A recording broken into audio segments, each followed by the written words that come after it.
placer recibirte otra vez aquí, Jorge. Un gusto, Luis. Gracias por estar con nuevamente. nosotros. Por favor. ¿Está en un buen momento, está en un momento crítico el gobierno de Javier Milei? Yo creo que está en un momento de transición entre una larga primera etapa que para mí estuvo marcada por la lucha contra la inflación, por la aprobación larga de la ley de bases y el pacto fiscal, por la instrumentación de algunas medidas, tratar de ordenar la macroeconomía. Yo te diría una primera etapa marcado por el sentido de la excepcionalidad que representaba la llegada de una figura como la de Milei, tan inusual para la política argentina, en un contexto muy crítico. Con muchas dificultades ha logrado algunos de esos objetivos y creo que ahora está en el desafío complejo y profundo de pasar de ser un gobierno de excepción, de urgencias, de resolver emergencias, sobre todo económicas y algunas sociales, a establecerse como un gobierno asentado que desarrolla políticas de mediano plazo y que requiere de mayor densidad y volumen en la gestión.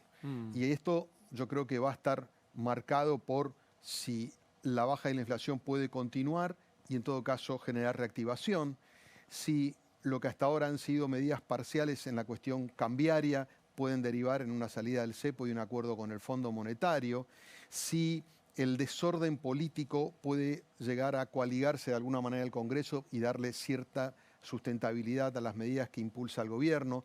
Creo que está en ese proceso y en ese tránsito que es muy complejo. Da la impresión que por lo menos tiene dos grandes avenidas de sustento este gobierno. Uno es el fracaso de lo anterior, o sea, esto la elección es palmario, no a lo anterior, que incluye especialmente al kirchnerismo, pero también al PRO. Y lo otro que es el resultado que vos estabas diciendo, ¿no? O sea, si hay resultado en lo económico, si se doma uno de los peores flagelos que es la inflación. En lo primero, ¿vos sentís que sigue siendo una avenida provechosa para Milei? Yo creo que todavía parte de esa tolerancia social y el respaldo que manifiestan las encuestas está apalancada en ese pasado.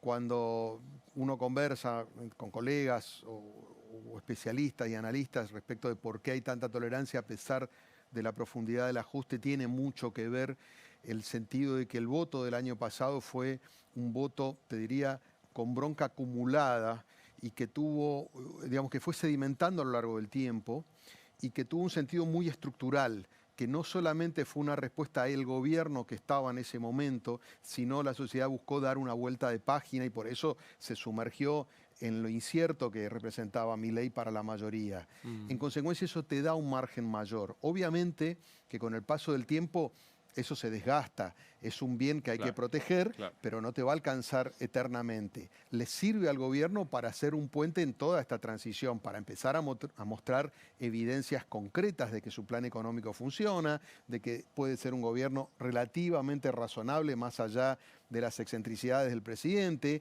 que entiende el juego de las instituciones. Bueno, en el mientras tanto le ha sido muy útil de alguna manera lidiar con ese pasado. Y cada vez que él identifica una oportunidad, él lo refresca, ¿no? En su confrontación con Cristina, en la actitud fuertemente activa en toda la cuestión de Venezuela, porque Venezuela es de alguna manera la Argentina que él entiende que pudo haber sido si continuaba el kirchnerismo. Entonces, él sigue tratando de hurgar allí porque le saca provecho. Pero, insisto, es un crédito acotado. Claro. Ahora, ayer hablaba con un analista peronista muy cercano al gobierno que se fue, y él decía, tiene dos caras el gobierno, la excentricidad, lo comunicacional, el enojo, etcétera, etcétera, pero empieza a hacerse más casta en lo político. ¿Vos ves esto? Sí, sí, sin duda.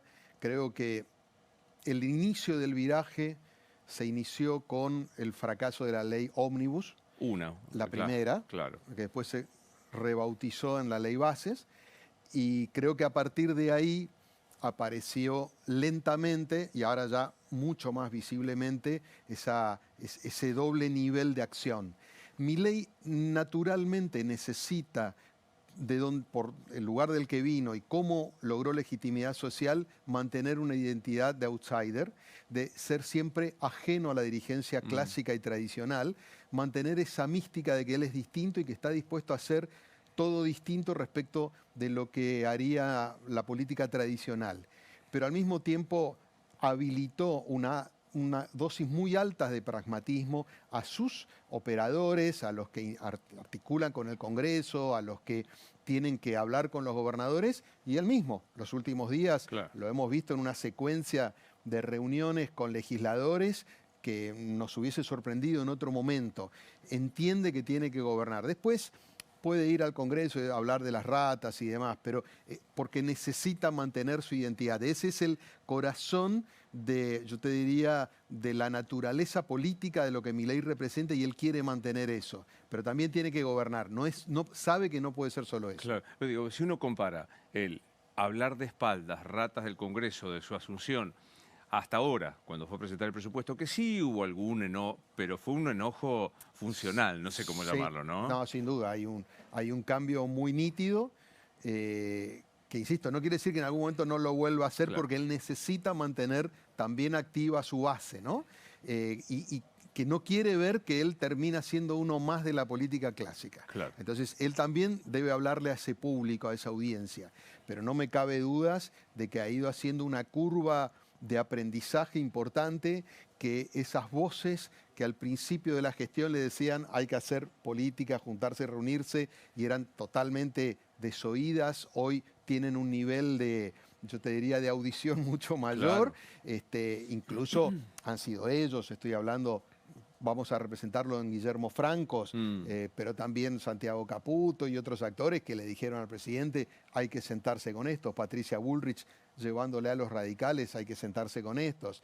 Él creo que hizo una broma después de la semana pasada, dijo, bueno, esta semana ya fue suficiente de casta, ¿no? Mucha casta.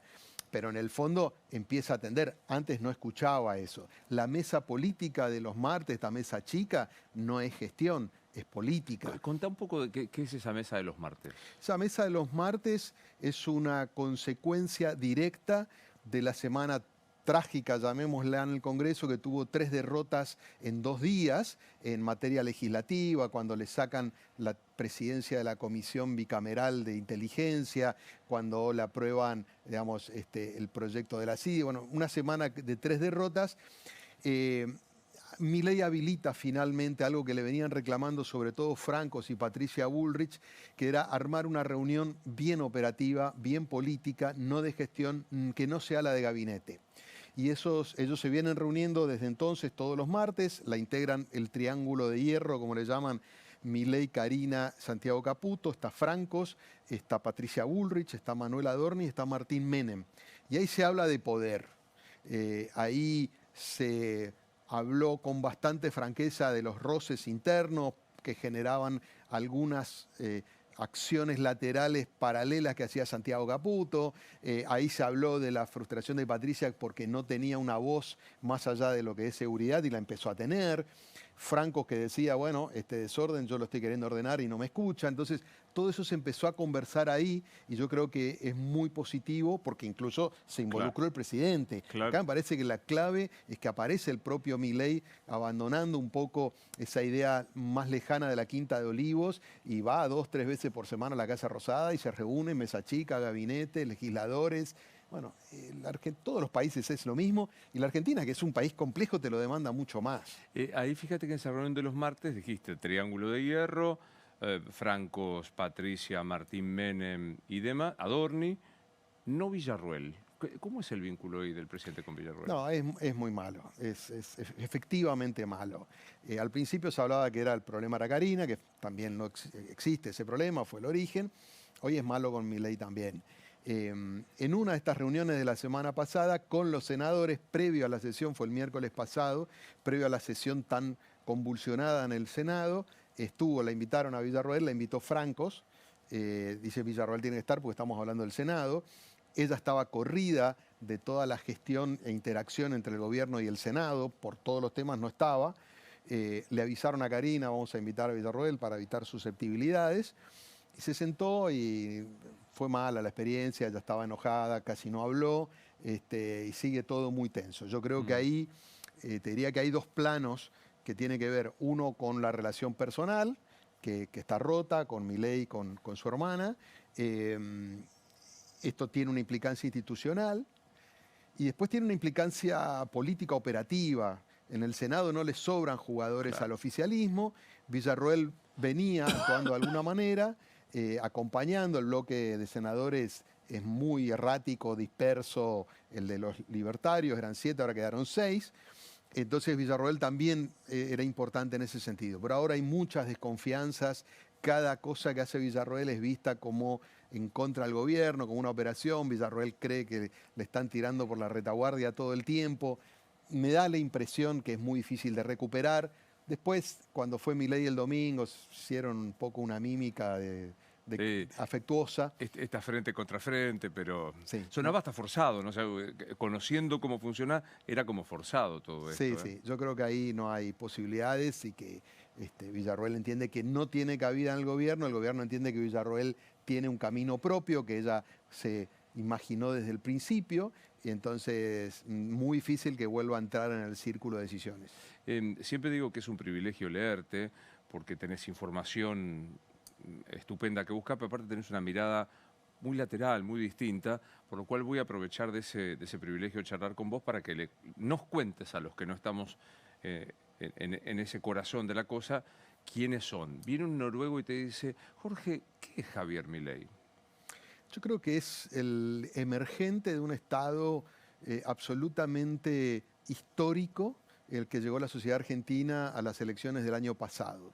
Y yo creo que no tomamos conciencia porque estamos muy imbuidos del presente, pero cuando sea visto con mirada retrospectiva, yo creo que vamos a reparar en la profundidad de la crisis y lo amplio y abarcativo de la crisis que afectó a la Argentina y que yo creo que en parte se prolonga hasta ahora, en términos económicos, sociales, políticos, y yo te diría psicológicos y espirituales, te diría, ¿no? Una sociedad desfondada en el desánimo que acumuló a lo largo de las últimas décadas, me atrevería a decir, un enorme desencanto por cómo estaba funcionando el país y que desde mucho antes de que se iniciara el proceso electoral ya venía exhibiendo síntomas muy nítidos de que estaba a las puertas de tomar una decisión de estas características, como implica votar a una persona con 2 años en la política, sin estructura partidaria,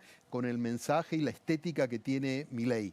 Yo contaba en el libro sobre el cual conversamos la otra vez, que me llamaba la atención cómo en los focus grupos o en las encuestas cualitativas, en forma permanente después de la pandemia, o sea, entre mediados del 2021 y más o menos el proceso electoral del 23, las encuestas reflejaban nítidamente una idea muy estructural de necesidad de cambio, muy profunda, verbalizada en frases como esto así no puede seguir más, la Argentina está ante un límite, bueno, verbalizaciones de ese tipo. Entonces, esa sociedad en un estado de, yo te diría, decepción, terminó votando un candidato que en otras circunstancias, sin ninguna duda, manera. no hubiese elegido. Total. Y dicho esto, y contrafáctico, si no era Milei, algún Milei hubiese sido. La gente no quería volver a votar ni a ninguna de las dos coaliciones gobernantes. Hay un dato concurrente con las encuestas venían marcando ante un gobierno que tenía pésima imagen como el de Alberto Fernández y Cristina, Juntos por el Cambio nunca le sacaba más de 6 puntos. O sea, ahí no iba la gente, ¿no? En otras circunstancias Claro. tendría que haber robado por 20. Y eso estaba obturando, ¿no? La gente no encontraba. Y el otro dato que a mí me parece muy importante en el raconto de las últimas elecciones, de las últimas 6 elecciones, 5 había votado por la oposición. Solo en el 2017 ganó el oficialismo de turno, que era el gobierno de Macri. Te estoy hablando de presidenciales y legislativas. Sí. Es decir, la gente cada 2 años cambiaba, era una especie de ping-pong, desesperada búsqueda de solución y de respuestas a esas demandas. Entonces, cuando uno ve todo ese contexto, bueno, tiene sentido, claro, Milei. Y por eso también te decía al principio, Milei entiende que ese es el sentido de su voto, de su legitimidad social, y por eso va a hacer todo lo posible para sostenerlo. Ahora, mientras hablamos, estamos viendo la portada de tu libro. Yo recomiendo siempre mucho para tratar de entender. Pues planteás como una última oportunidad. ¿Sentís que al menos, no digo que se haya tomado, pero se abrió el camino para que tomemos esta oportunidad con la llegada de Milei? A ver, Milei es el inicio de la respuesta a ese acertijo. La última encrucijada para mí es el mandato. Este libro salió antes de las elecciones y la idea es decir, el próximo gobierno es el que tiene la última chance. Y aprovecho para aclarar, porque algunos me decían, ¿por qué la última? Yo creo que es la última para volver, digamos, nosotros tenemos inconscientemente la idea de que la Argentina fue otra cosa. Y de eso ya nos fuimos alejando y ya media mucho tiempo. Entonces es la última oportunidad para volver a un recorrido que en algún momento pudimos de alguna manera caminar. Si no, yo creo que ya lo que va a ocurrir, o sea, la Argentina no va a desaparecer, sino que otra cosa. va a declinar y va a ser otro tipo de país, con otra economía, con otra sociedad, con otra política. En ese sentido, la última encrucijada. Yo creo que Milei la está transitando con muchas dificultades, como le hubiese ocurrido a cualquiera. De los tres niveles de crisis por acumulación que yo describí ahí, que era el económico, el social y el político, yo te diría que el político lo sigo viendo muy trabado, porque Milei no le interesa destrabar.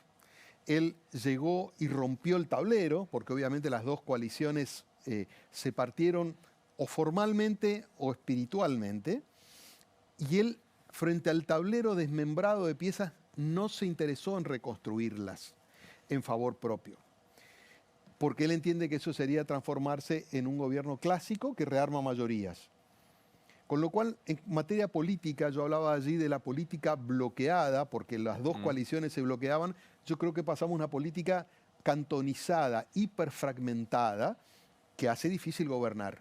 Con lo cual ahí yo todavía no veo reparación. En materia social veo empeoramiento.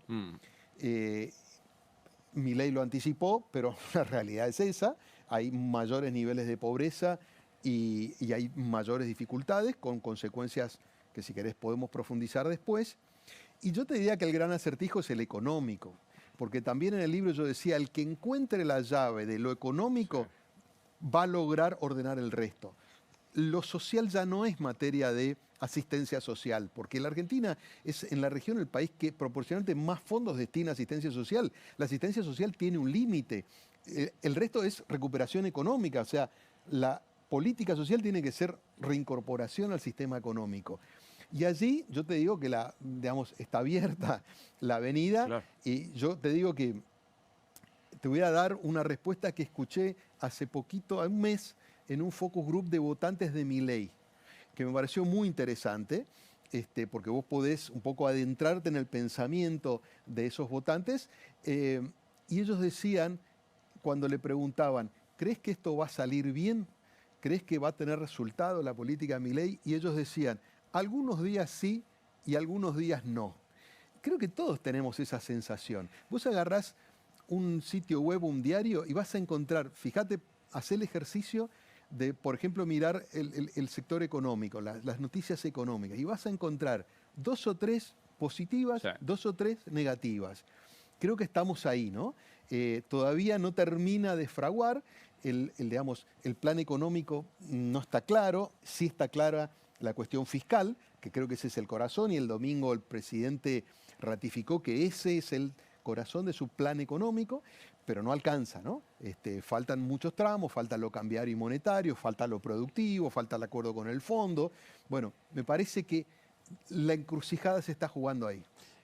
Como te pregunté por Javier Milei, ¿Karina Milei es? Yo creo que es la figura esencial para Milei.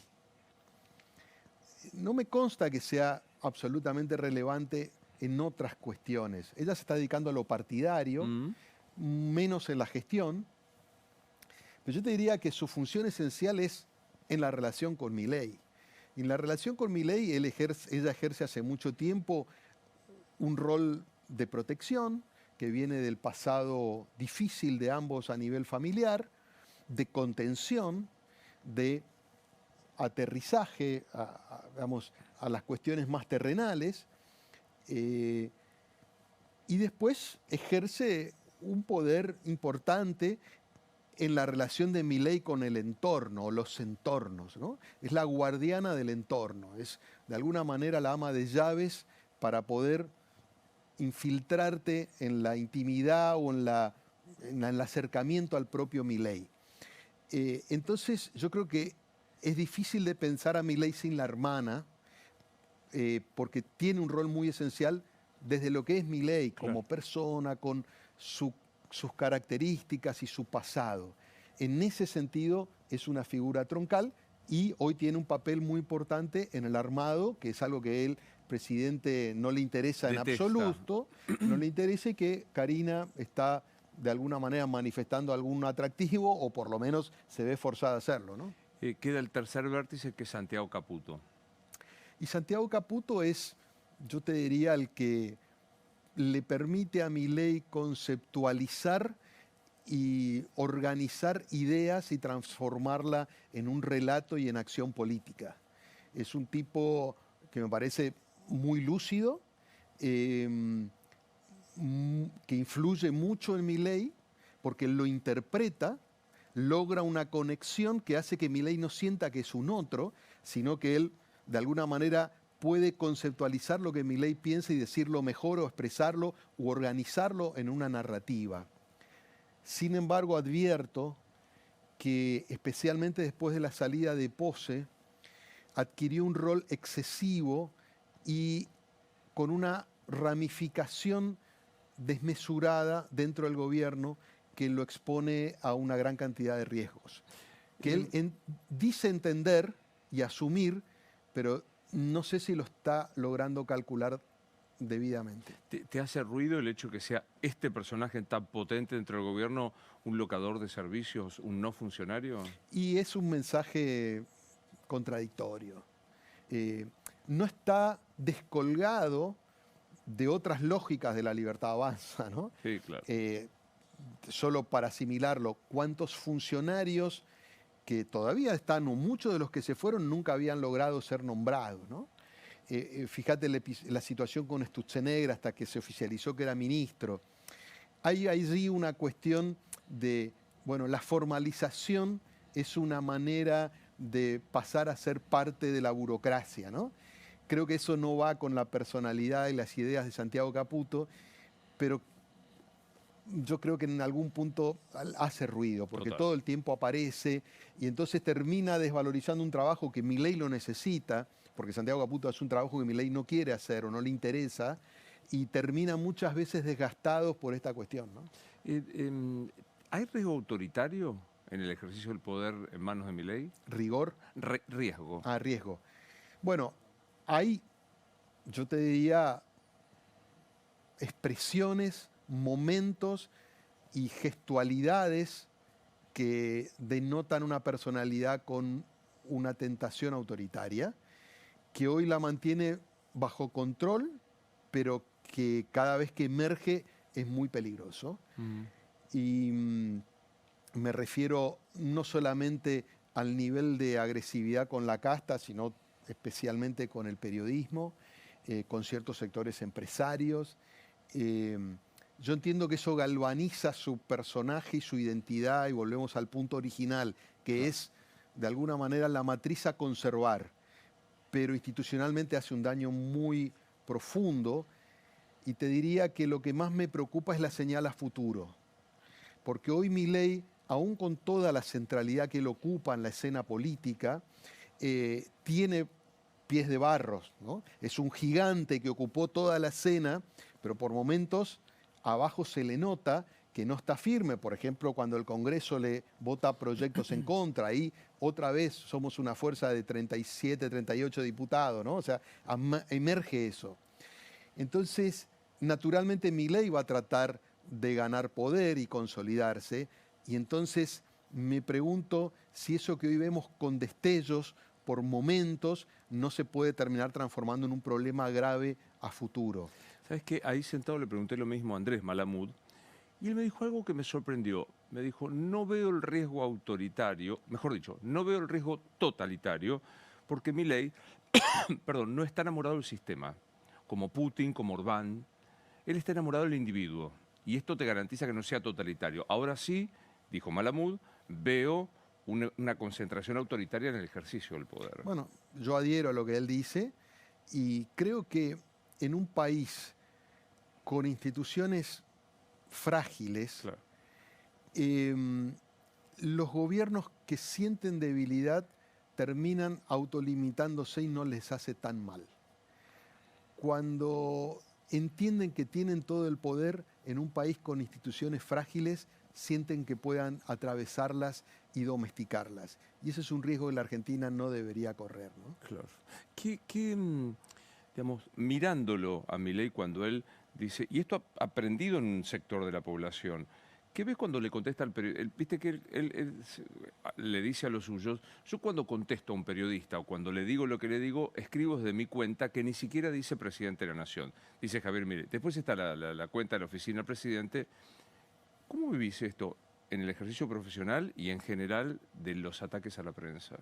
No, es claramente muy negativo, genera mucha zozobra, disparidad y asimetría, porque el argumento es como decir, bueno, yo tuiteo cosas personales de una Claro. manera y como periodista es otra. O digo, como periodista de La Nación digo una cosa, pero a modo personal digo otra. Eso no No existe, existe. menos para un presidente.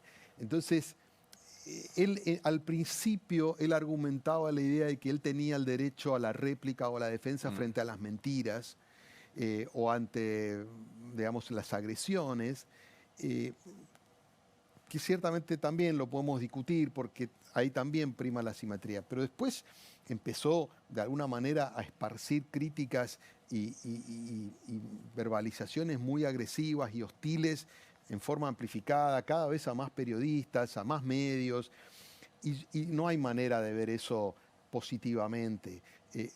Entiendo la lógica, es la misma lógica con la que critica la política. Desde la mirada de Milei, los medios de comunicación son parte del sistema, es parte del pasado, y él lo que viene es a proponer un nuevo contrato comunicacional, que no es totalmente novedoso, pero que él lo ha llevado a un extremo, que es decir, yo puedo prescindir de todo esto y me puedo comunicar con las audiencias de forma directa, y las audiencias a mí me entienden. Si no me tergiversan los que tienen otros intereses, todo va a fluir.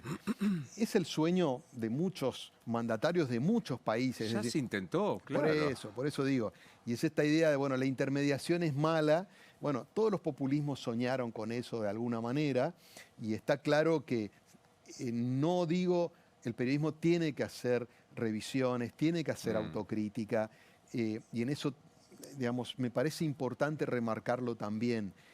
Pero tiene un rol absolutamente esencial y lo demuestra permanentemente, y es claramente el factor por el que incomoda al poder, incomoda a Milei, porque cuenta cosas, escribe, relata aspectos que el poder no quiere demostrar. Yo un poco lo grafico quizás livianamente, digo, es la papada de Milei, ¿viste? Que es la que él quiere ocultar, ¿no? Bueno, el periodismo tiene que mostrar la papada de Milei como se las mostró a Alberto Fernández, a Cristina, o a Macri. Claro. Me quedo con eso que vos estás diciendo, que muchos populismos lo han intentado. ¿Milei es populista? Yo creo que es una versión ayornada de un cierto tipo de populismo, sí, claramente, pero es un populismo más sofisticado, ¿no? Porque de hecho no es el clásico populismo peronista o caudillesco más propio de los países latinoamericanos, ¿no? Es un populismo que tiene otros, digamos, otros matices, ¿no? Que es populista, pero al mismo tiempo es hiperindividualista, es populista, pero al mismo tiempo cree en el repliegue del Estado, o sea, dice yo no voy a usar el Estado.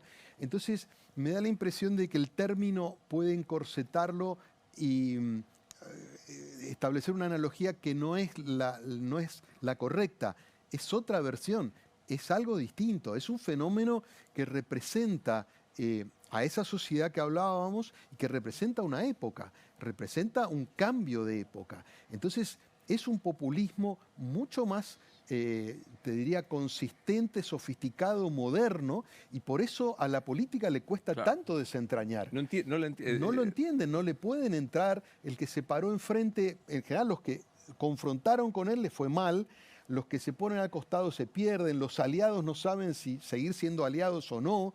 Entonces, es un fenómeno que de alguna manera los ha obligado a todo el sistema a replantearse mucho. Entonces, tiene particularidades que son verdaderamente muy interesantes. Veamos un poco los vecinos. Como decimos, la cantonización de la política se ve de manera extrema en la oposición. ¿Cristina fue? Yo no voy a cometer el error de decir Cristina fue o el kirchnerismo ya no existe, porque esto se ha dicho muchas veces y yo vengo evitándolo desde hace muchos años. Sí, lo que creo que hay un poder menguante de Cristina, pero fundamentalmente ese poder menguante se da en un contexto de profunda crisis del peronismo, que tiene que ver con la derrota. El peronismo es una fuerza política que fuera del poder se siente... Es un no lugar. Es un no lugar, no es algo natural, pero ahora es más profundo. Por eso yo creo que hay que revisar todas las categorías de análisis. Y el peronismo cometería un error en pensar que el problema fue Alberto, o que el problema fue Alberto con Cristina o las políticas de Massa. Yo creo que el peronismo sufrió en el último gobierno un desgaste, yo te diría, conceptual y doctrinario muy profundo, que sobreestiró una retórica y una creencia que arrastra de la primera época de Néstor Kirchner y que tuvo un periodo virtuoso y que después vivieron de la herencia. Y ahí hay una necesidad de replanteo que es qué es el peronismo en el siglo XXI. Yo creo que hay todavía mucha retórica, te diría, del peronismo, ni siquiera el de los 70, el de los 50, ¿no? Y yo creo que ahí el peronismo tiene que hacer una revisión muy profunda de liderazgos, de ideas, de propuestas. Si cree que el tema es solo Milei, me parece que es muy superficial. Lo que Milei representa es más amplio que Milei. Y eso, aunque Milei le vaya mal, va a quedar.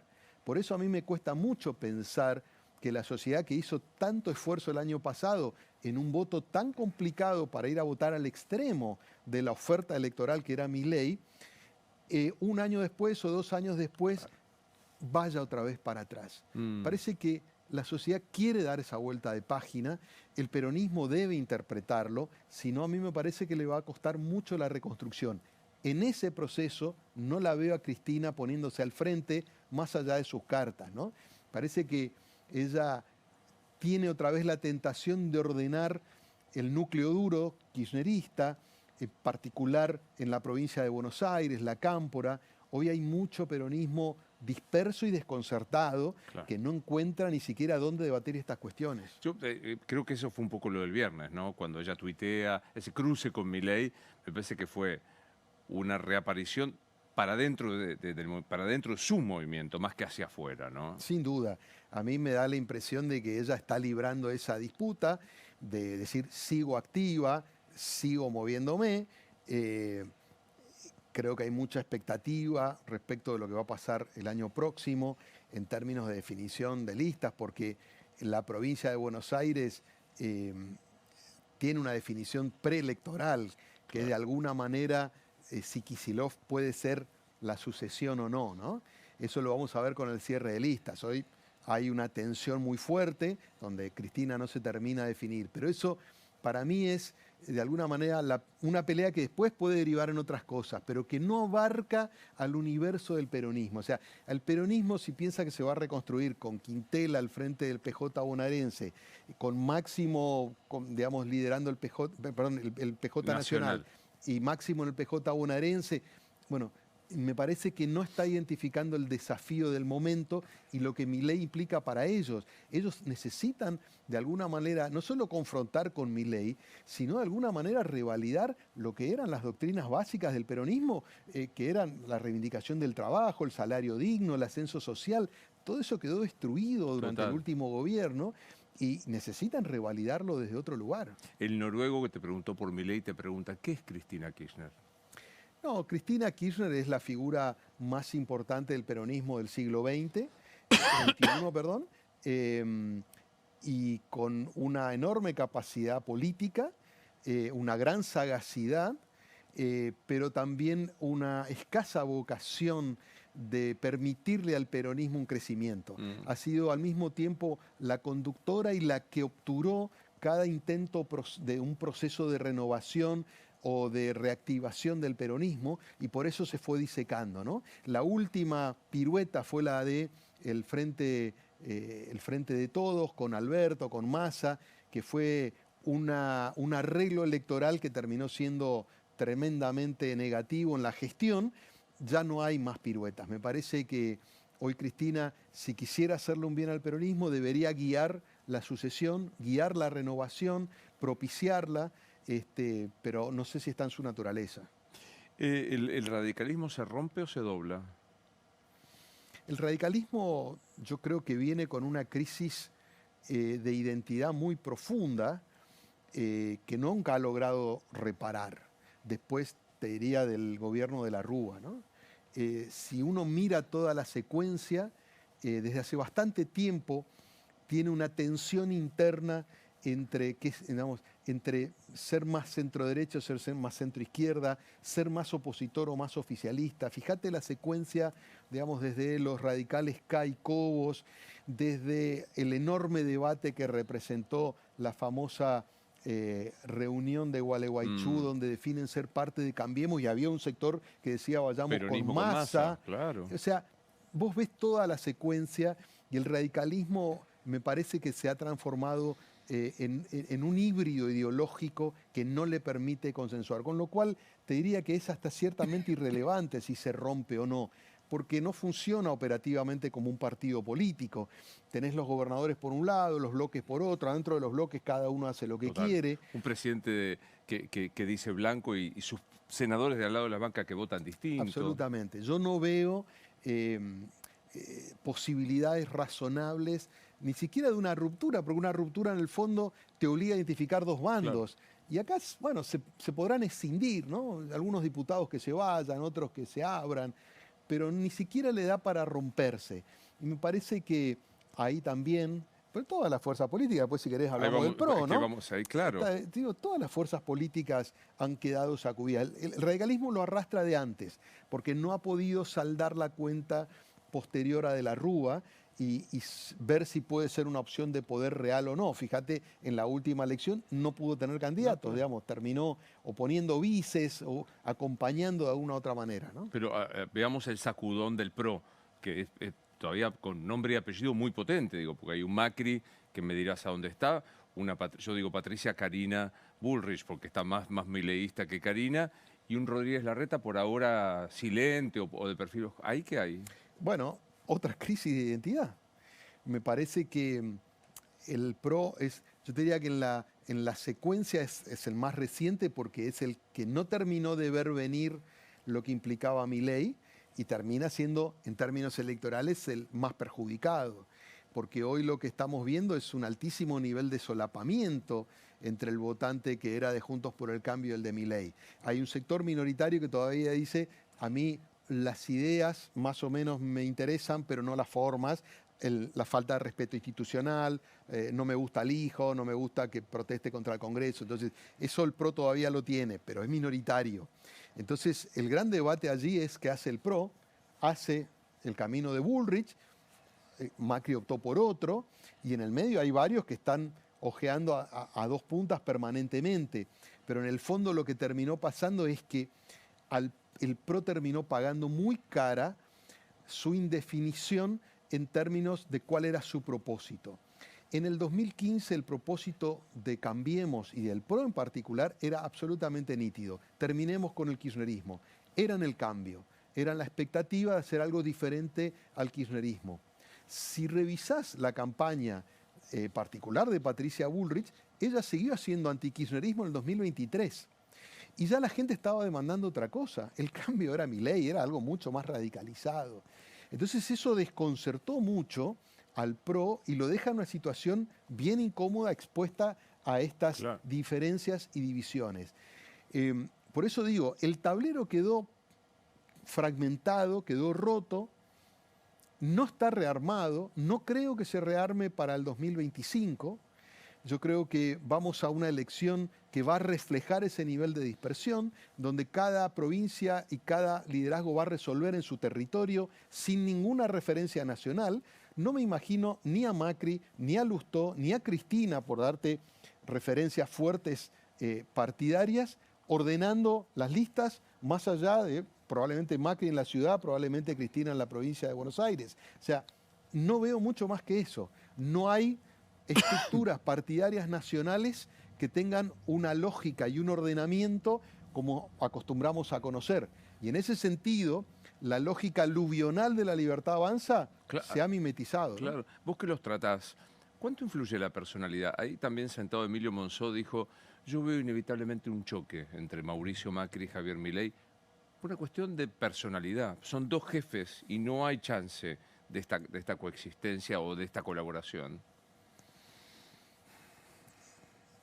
Yo te diría que, a ver, coincido por las evidencias con lo que dijo Monzó, no solamente por personalidades, sino por expectativas.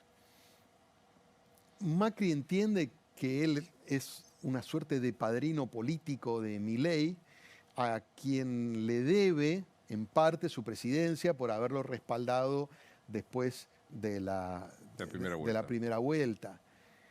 Y él se imaginó una alianza estructural entre La Libertad Avanza y el PRO, donde él fuera la contraparte de Milei. Y eso no ocurrió.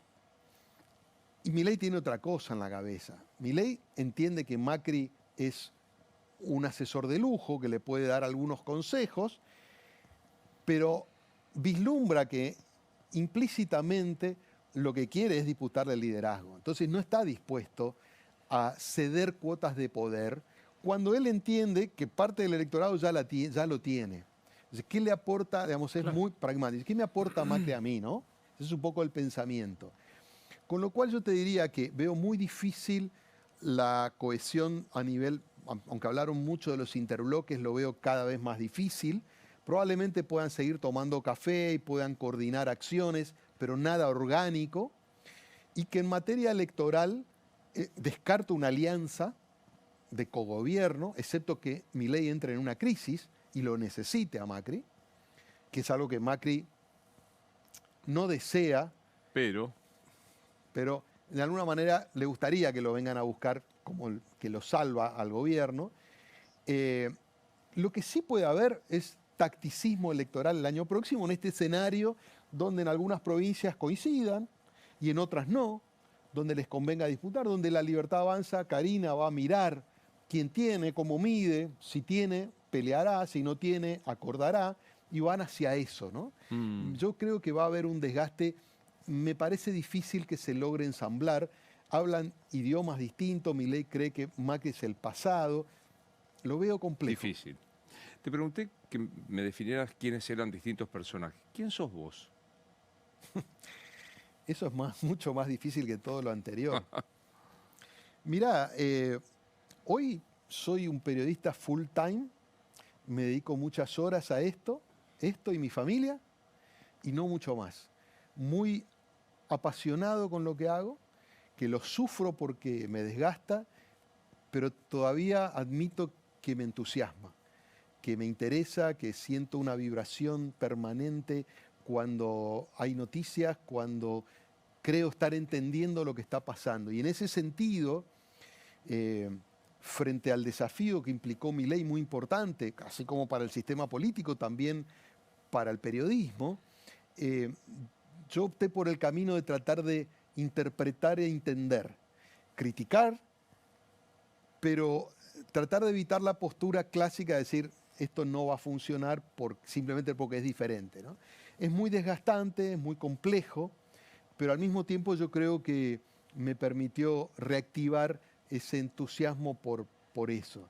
Así que te diría que en el presente me definen esas dos cosas, la familia y el periodismo. ¿Y cuál es tu propósito en la profesión y en la vida si es que no coinciden?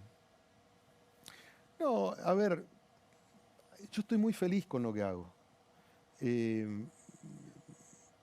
Desearía trabajar menos horas, porque hoy me exigen, tengo varias tareas y probablemente lo ideal, y en algún momento ocurra, pueda simplificarlas un poco. Me encanta escribir, me encanta hablar con los actores que deciden. me gusta mucho ponerlo en contexto global porque me interesa particularmente la política internacional. Em, y estas cuestiones yo creo que van muy en sintonía con lo que siento por el recorrido profesional que he venido haciendo, por el momento de la vida en el que me ocurre, que es lo que tengo ganas de hacer. Creo que en gran medida es eso. Si pudiera pedir algo al genio de la lámpara, diría, bueno, sacarle algunas horas para poder equilibrar la vida, eso. Más fácil en todo caso. ¿El sentido de la vida es? La felicidad, ser feliz, poder sentir que estás haciendo lo que te gusta o que disfrutás de los momentos, que podés hacerlo. Y yo creo que no todo el tiempo. No, Uno claro. tiene ingratitudes. Esa cosa boba del estado de felicidad permanente. No. Y si vos haces una cuenta matemática, probablemente el esfuerzo y el sacrificio sea mayor. Pero sí consigo ser feliz con las cosas que me gustan. ¿Tenés hijos? Tengo 2 hijos, ¿De qué edades? 28 y 22. ¿Y qué pasa cuando un hijo te dice, papá, te amo? No, es tremendamente movilizador, ¿no? Los dos, ya, si bien son grandes, viven conmigo y disfrutamos mucho de los momentos en los que podemos estar con ellos, con mi esposa, y disfrutar pequeños momentos y situaciones, ver los que se han encaminado en la vida, el más grande, los dos con actividades cercanas, uno con la parte de marketing digital, el mayor, la menor estoy haciendo periodismo, ya trabajando después de recibirse. ¿No lograste disuadirla? Lo intenté y fracasé y opté por subirme al carro del vencedor. Yo tengo muy en la mente, viste esas entrevistas que les hacen a los grandes rockeros o cineastas que dicen, mis padres trataron de evitar que yo siguiera esto, pero al final lo logré y soy exitoso. Con lo cual, advertido esas experiencias, que yo me voy a asumir antes.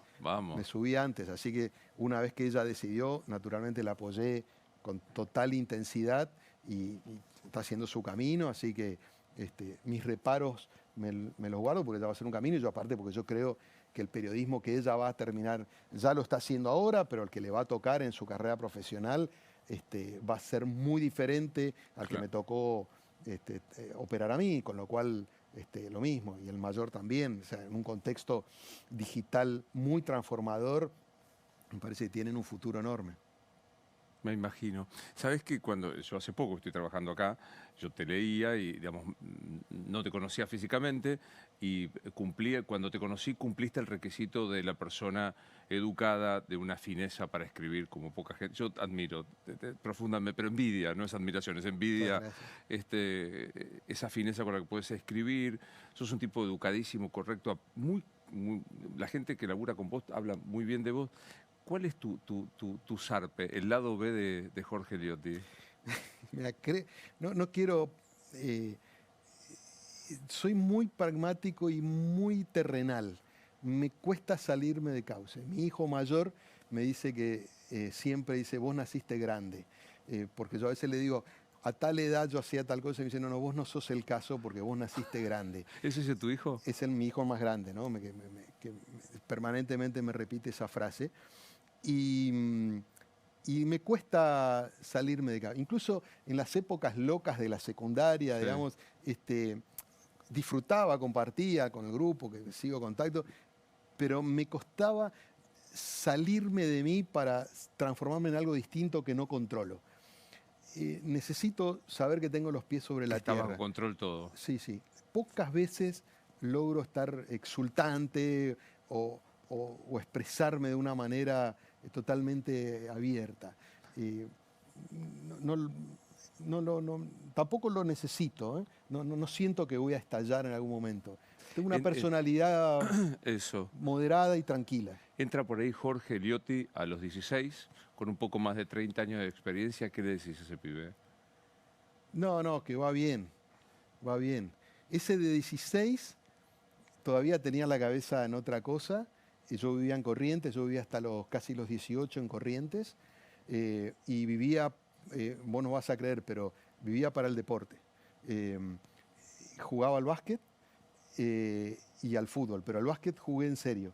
Me dediqué sabiendo que no iba a vivir de eso, pero era mi pasión y dedicaba horas y horas y lo hice con dignidad hasta ese momento y después a los 18, cuando terminé la secundaria, me vine a vivir acá y ahí cambié mucho, digamos, pero tenía una gran convicción. Entonces, a ese 17, 18 que vino, que tomó esas decisiones, yo sí, a ese sí le diría, ese era el camino, ¿no? Dale que vas bien. Sí, sí. Dale que vas bien. Eso que arrancó ahí, yo miro para atrás y creo que más o menos esto era para donde apuntaba. Bueno, súper recomiendo tu último libro, que aparte es un bestseller, sos como un rocker de la literatura. Vender libros en este tiempo y hablando de política te transforma en un tipo milagroso. Bueno, vos tomaste otro camino y también te está yendo muy bien. Por suerte me está yendo bien. Así que lean a Jorge, lo han visto durante el programa. Es pregunta clásica este programa. Asumo que no cambiaste de opinión, pero me sorprendería. Nos morimos y ¿qué pasa? No, yo ya te dije, yo creo que la historia sigue. Sí, vamos a algún lugar y la pasamos bien. Placer verte siempre. Admiración Igualmente, por tu trabajo. Por favor, Luis, es un gusto enorme poder Gracias. haber compartido esta charla. ¿Sabías que el precio del oro nunca había estado tan alto? Es el momento de hacer valer tu oro, alhajas, relojes brillantes, monedas de oro, lingotes. ¿Dónde? En Joyería El Tasador. Joyería El Tasador, buena gente, expertos técnicos que tasan el acto y pagan en efectivo. Joyería El Tasador, 0800-222-8273. 0800-222-8273. Joyería El Tasador. Toda una vida dedicados a las joyas. Pensá vender al mejor precio. Visitanos. Joyería El Tasador. Avenida Corrientes 2810, esquina Pueyrredón. Joyería El Tasador. Tu tasador, mi tasador. Ahora podés hacer la ciudadanía italiana sin necesidad de sacar un turno ni viajar a Italia. Contacta ahora de Martin Asociados al WhatsApp 1161-794486 de Martin Asociados, una inversión a futuro. Mirá. ¿Sabías que ahora podés hacer la ciudadanía italiana sin sacar un turno? De Martin Asociados es una consultora y estudio jurídico que lleva adelante tu caso de manera simple y ágil. De Martin Asociados, una inversión a futuro.